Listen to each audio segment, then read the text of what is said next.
අනික් අය ඔයා ගමනක් යන බව විතරක් දැනගත්තාම හොඳට නැති. ඔයා යන්නේ මොන ගමනද කියලා ඔයා විතරයි දැනගන්න.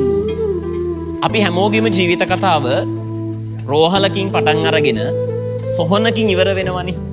හැබැයි සොහොනට යන්නේ මොන පාරද කියන එක මිනිස්යාගෙන් මිනිස්යාට වෙනස්. පුතා ඔය ගමන යද්දී ඔයාට නැති වුණේ මොනවාද? ඔයා කොච්චර අමාරුවෙන්ද ওই ගමන යන්නේ? ඔයා ජීවිතේ කොච්චර දුක් විඳලා ඉන්නවද කියන එක හැමෝම දැනගන්න ඕනේ නෑ. හැබැයි ජීවිතේ අන්තිමට අවසාන හුස්ම ටික හෙලනකොට හිත සතුටු වෙන්න පුළුවන් දේවල් ටික විතරක් ඔය ගමනේ අතරමැද එකතු කරගන්න.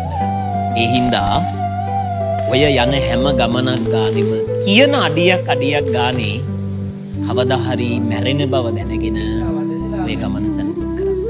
දවසකදී මැරෙන මොහොතේදී හරි ඌණන් ආවේ මාර ලස්සන ගමනක් කියලා තව කෙනෙක්ගේ කටින් පිට වෙන විදිහට ඔයාගේ ජීවිත ගමන හරි ලස්සනට සැලසුම් කරන්න.